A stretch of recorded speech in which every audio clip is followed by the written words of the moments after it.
Good morning. Let's do another vlog. This week I am going to try and focus on some more practical things like the goals that I set out. If you haven't watched like episode 1 of this little series, I'll link it here, but I set out like a bunch of goals that I wanted to achieve over the next 6 months, and I think I've not really focused on them much yet. There's a few I've kind of dabbled in, but I've not really put much of my energy into them because all my energy has been going into just like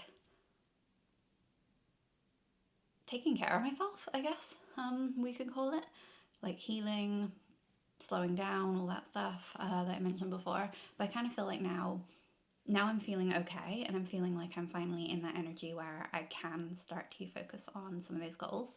So that's what this week is going to be about. This morning, very exciting, I have a consultation for egg freezing. So that's going to be the first step in my journey to getting my eggs frozen. So it's a telephone consultation, so I don't have to go anywhere. So she's going to call me in a little while, and then just talk through like the process, what it entails. I've got a bunch of questions for her about like, like the medications that you have to take, the side effects, like what the actual process looks like realistically, like finance options. Like there's a lot that I want to ask her. I've written a list. But yeah, I'm excited to like take that first step. It feels very grown up. So yeah, we'll see how that goes.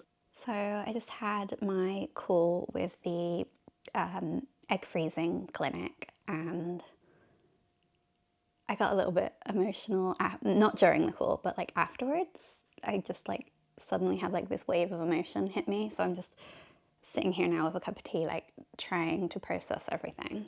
I wasn't expecting to get emotional about it. I think up until this point, I've been feeling very like, I don't even know what the word is, pragmatic about it. Like very, just every time I've spoken about it to people, I've just been very matter of fact, and I've not really thought about the emotional impact of getting my eggs frozen. Like I've very much been thinking of it as like just a thing you do and it's not a big deal. But I don't know, maybe it's just because now I've spoken to a professional about it, it suddenly feels a bit more real, and it just like, yeah, the emotional impact of it hit me. There's just there's so much to consider. Like there's so much that goes into it. Like I know it's going to take an emotional toll on me, it's going to take a physical toll on me, it's going to take a financial toll, and I think it's also just hit me as well that I have to do this alone. Like I guess I'm just sad that I don't have like a partner to support me in all this. And like that's a little dramatic. I know I'm not like alone. Like I'm very lucky that I have like amazing friends and family. Like I can literally think of like 10 people just off the top of my head who, if I said like, hey, I need you to come with me to get this procedure done, like they would be there in an instant. And I know I'm lucky to have that kind of support around me. But I still feel like this whole process would be easier with a partner by my side to support me as well. But it is what it is. It's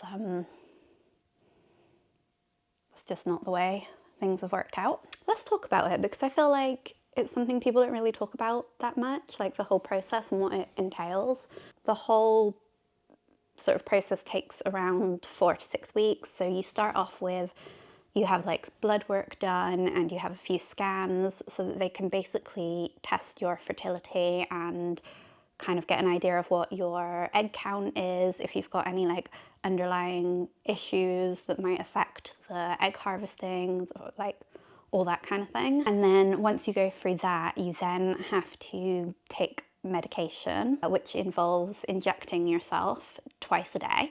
And that's hormonal medication. So it has similar kind of side effects to like birth control and stuff. So you're gonna like feel bloated, you're gonna have mood swings, headaches. Like there's a lot of side effects that you get with it, because it's essentially like, it's almost kind of telling your body that you're in like the first trimester of pregnancy. So like some people even get like weird food cravings and stuff apparently. I think the main side effect that people get is that they just feel very tearful, and I'm a very tearful, emotional person anyway, so I feel like that's definitely a side effect that would affect me. So anyway, you go through this whole hormonal treatment of like injecting yourself and all that sort of thing. And then after that, they then take you in for the procedure. You go under anesthetic, they take the eggs out, like it is an invasive procedure, obviously. And then it's not really until then that you know exactly how many eggs they will take out. You can't say to them like, yeah, I want you to take out like 100 eggs. Like it doesn't work like that. You get what you get, basically. So if they're, for whatever reason, not able to get any eggs, or they can only get like 1 or 2, it might be that you then have to do like another cycle and then go through like the whole process again. And then they freeze your eggs, they freeze your eggs for a year, and then every year they will basically contact you and say like, do you want us to continue storing them? And then you have to pay like a fee every year that you want them. And I think you can freeze them for up to 10 years. So that's kind of the process of it. So I do get the impression it kind of like takes over your life for a little bit. But then once it's done, it's done. And I do think it's like I have no doubt in my mind that I'm going to do it. I've like 100% made the decision that I am going to go through with it. It's just the fact that it's like, I don't know, it's going to be disruptive to my life. I'm going to have to do it all myself. And then there's like the financial side to it as well. So I knew it was going to be pricey. So here in the UK, you can't get it, well, you can get it on the NHS, but only under like certain circumstances, and I don't fall into those circumstances. So you would only be able to get it done on the NHS if, for example, you were due to start chemotherapy and that would like affect your future fertility, or if you had some other kind of medical thing going on, like something like that. Like they don't just let single women do it just because they want to do it, which is essentially the situation that I'm in. I'm just want it as like an insurance policy for the future. Like I'm not desperate to like have a baby right now or anything, but I just want to know that if I did want one in the future, like I've already been proactive about my fertility, and I've kind of like taken the steps to kind of get the ball rolling if there are any issues with that in the future. But because that's like a personal choice, I wouldn't qualify for getting it covered under the NHS, which means I then have to fund it 100% myself, which is like, I knew all that anyway, so that wasn't like a shock when she told me that. I've done a bit of research, but up until now it's been hard to get like an exact number of how much it will cost, because of a lot of the clinics on their websites are like super vague, and they'll say like treatment starts from £4,000 with a little asterisk by it, like from £4,000 asterisk. So you know there's like, it's going to be more than that. Like they've got a bunch of hidden costs and stuff. So I did ask them for like a complete breakdown of how much everything costs. So if you're kind of in the same boat and you are also doing that research, I will let you know now what she told me. So that was, it's around £315 for the initial round of like testing and the diagnostics and stuff. So like the blood work, the scans, £315, which I actually thought was super cheap. I don't know why I thought that part would be more expensive. And then the bit where it kind of starts to vary is when you get into the hormonal medication. So that can cost anywhere between like £800 and like £2,700. It really varies person to person because it depends on like your egg count and like how much, like how your body basically responds to the hormones, because all through that process where you're like injecting yourself with the hormonal treatment, they keep doing like scans and stuff to see like how, like what effect it's having on your eggs. So it could be that they then need to change the medication, or you need to stay on it for longer, or like whatever. So the cost of the medication can really vary, but it's typically £800 to £2,700. Then, I'm trying to remember these numbers off the top of my head, so don't quote me on this exactly. But then the surgery, the procedure itself was around 4,000, I want to say about 4,250, something like that. And then I feel like there was something else as well. But basically altogether, I'm looking at about £7,000 or so, which is kind of what I was expecting. I kind of had in my head around 6.5k, so It's slightly more than I was expecting, but still like within the ballpark. So that wasn't a shock, but I just need to think carefully now about how I am going to fund it. There are like financing options available. So they had like 0% interest financing, which you pay back over 2 years, which is a good option. It is a good option. I don't know that I just don't want to get into more debt. Like one of my goals at the moment is to pay off my credit card debt. And I feel like all the kind of financial gurus would say, pay off your existing debt first before you sign up for new debt, or which I'm not going to do. I don't really want to do the financing option. I'd like to pay for it outright. But again, I feel like the advice would be pay off your existing debt first before you kind of take on this big expense. So there is that, but then equally at the same time, I do feel like I'm running out of time to get this procedure done, because one thing we did talk about is like age.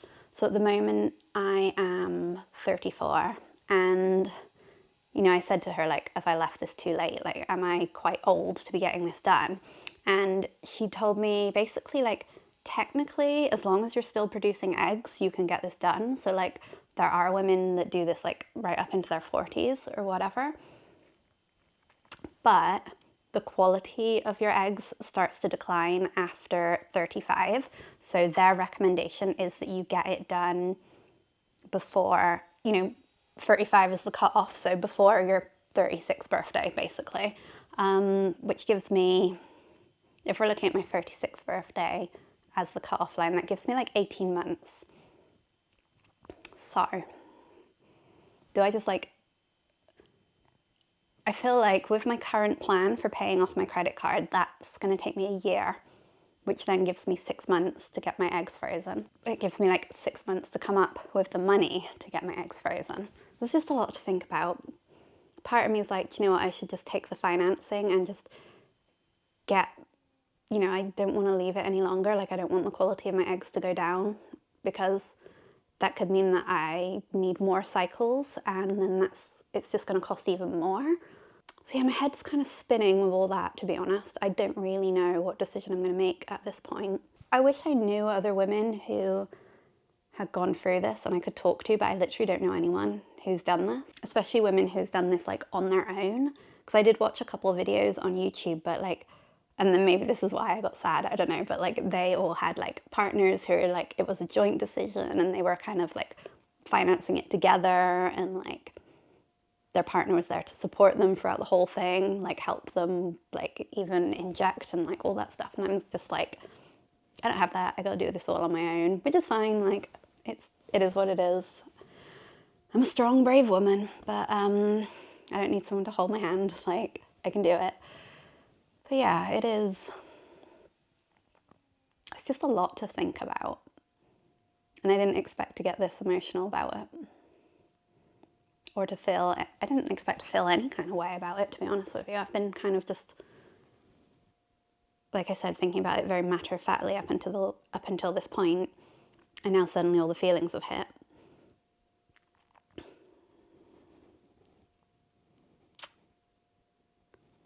Like I said, it's not even, I don't even know why I'm getting emotional about it, because it's not even like I'm desperate for a baby or anything like that.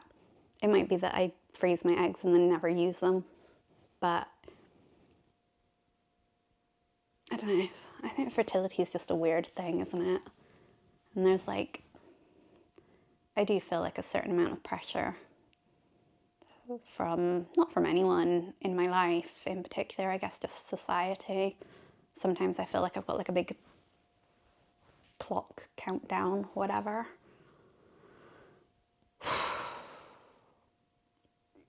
I'm trying really hard not to cry right now. There's literally nothing to cry about. Why am I getting like this? Wouldn't it be nice if we could get through one vlog without me crying? Okay, deep breaths. I'm fine, I'm good. I wish that someone had told me to do this earlier. I feel like, I don't know, it's just never even occurred to me as an option until recently. But I wish someone had said to me, like, I don't know, even when I was like at university or something, like someone just sat me down and said like, hey, it's great that you're focusing on your career, but maybe think about the future. Like, maybe get your eggs frozen now. Not that I would have been able to like financially fund it back then, but to at least have the idea in my head would have been nice. But I feel like it's something we don't really talk about. We just take it for granted that we're gonna find a partner, get married, and have babies, and like it's super easy for everyone. But that's really not the reality. There's like, especially these days, I think I read some statistic the other day that like there's now more single women in their 30s than ever before. That might not be true. This is weighing heavier on me than I anticipated. I don't think I'm going to make a decision anytime too soon. I think I'm going to think about it, think about all my different options, think about the time scales, think about like how disruptive it's going to be to my life and like what's the best time to do it, all that sort of thing. And then I'll make a decision. But for now, I'm proud of myself that I've taken this first step. And, you know, at least I've got my questions answered and I know exactly what I'm dealing with now. Yeah, but I think that's it. I'm just going to put it aside for now and I'll deal with it at some point, but maybe not for the rest of this week.